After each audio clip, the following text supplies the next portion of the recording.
සියලු දෙනාටම සුබ දවසක් කියලා ආරාධනා කරනවා වගේ මේ වීඩියෝ සීරීස් එකේ 50 වෙනි වීඩියෝ එකට. දැන් අපි කතා කරන්න යන්නේ අපි අන්තිම පාර්ට් එකේ සෙලින් හිස්ටරි එකේ කොහොමද මේකේ process එක වෙන්නේ කියන එක යන්න. මම ඉස්සෙල්ලා වීඩියෝ එකේ කතා කරා කොහොමද මේකේ ඩිසයිනින් පාර්ට් එක නැත්නම් අපි මේ පොයින්ට් එක ඩිසයින් කරන් තියෙන්නේ කියන එක.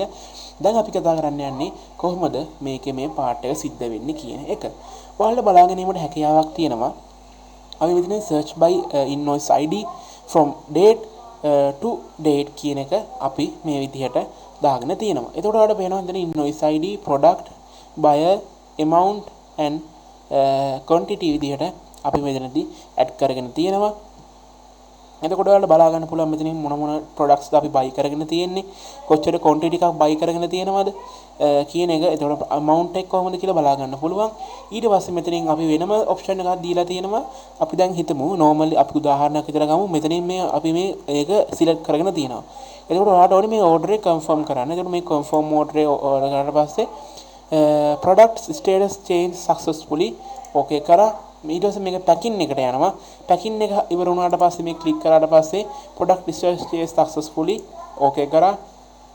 ඊට පස්සේ dispatch කියන එකට යනවා. dispatch එකෙන් ඔයාලට බලා ගන්න පුළුවන් click කරාට පස්සේ ආයේ product එක okay කරාට පස්සේ ආයේ shipping එකට යනවා. shipping එක click කරලා okay කරාට පස්සේ මේ විදිහට අර alert එක ඇවිල්ලා okay කරාට පස්සේ deliver කියන එකට යනවා. deliver කියන එක click කරාට පස්සේ මේ විදිහට okay කරාම එතනින් එහාට යන්න එක deliver වෙනවා. deliver වෙන process එක යනකම් මේක update කරගෙන යන්න පුළුවන්. ඒක මේක manual update කරන්න හේතුව තමයි අපේ process එක වෙන ගමන් අපිට මේක මේ විදිහට manual option එකක් හරහා update කරගන්න හැකියාවක් ලබා දීලා මෙතනදී තියෙනවා. ඒකට ඔයාලට පැහැදිලි වෙන්නද කොහොමද මේ process එක වෙන්නේ කියන එක.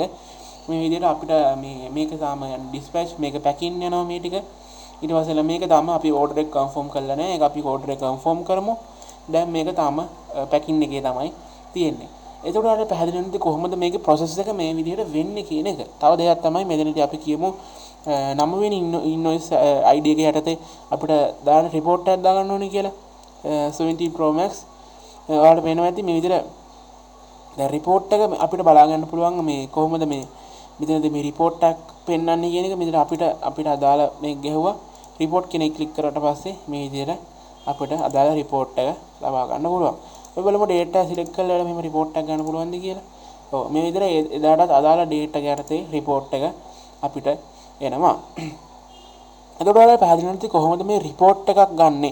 නැත්තම් මේකේ processing part එක නැත්තම් deliver වෙන්නේ කොහොමද? packing ඒවා update කරගන්නේ කොහොමද? status update කරගන්නේ කොහොමද කියන එක ඔයාලට පැහැදිලි නැති. අපි දැන් යමු මේකේ coding part එකට.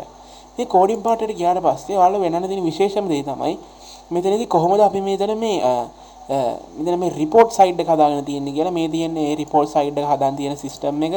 selling report එකක් විතර report button එකක් create කරලා හදාගෙන තියෙනවා මෙතනින් අපේ from date time date එක අදලා find එක ඊට පස්සේ search by invoice ID ඒ ටික දාලා අපි හදාගෙන තියෙනවා. ඊට පස්සේ අපි සුපුරුදු පරිදි අපේ details ටික අරගෙන තියෙනවා මේ විදිහට. ඊට පස්සේ පල්ලෙහාට ගියාට පස්සේ ඔයාලා බලා ගන්න ඒවට හැකියාවක් තියෙනවා.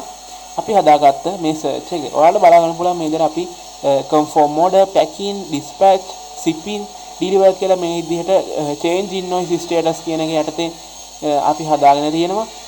ඔයාලා බලා ගන්න පුළුවන් change status process.php.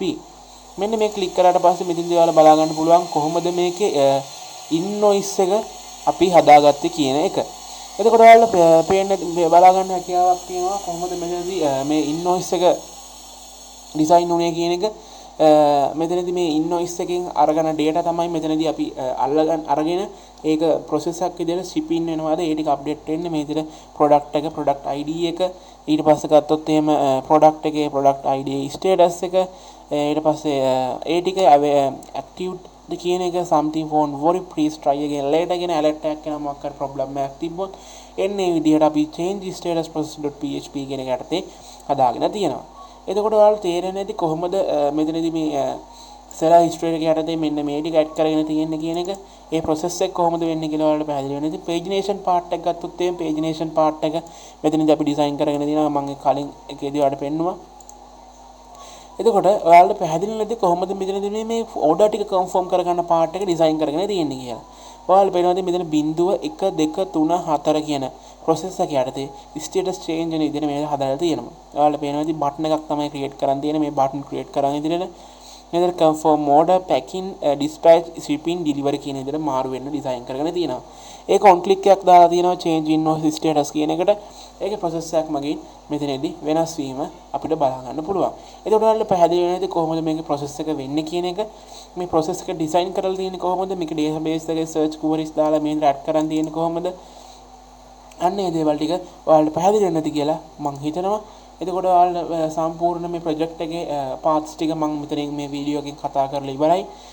කොටස් කැටගරීස් එතකොට මම ඊළඟ වීඩියෝ එකෙන් අරන් එන්නේ කොහොමද අපේ සම්පූර්ණ ප්‍රොජෙක්ට් එක වැඩ කරන්නේ, ඒක කොහොමද අපේ හරියට ඒ වැඩ ටික වෙනවද, ඒ ටික මම අරගෙන ඊළඟ වීඩියෝ එකෙන් එනවා.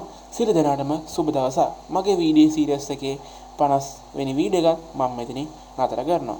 සියලු දෙනාටම සුබ දවසක්.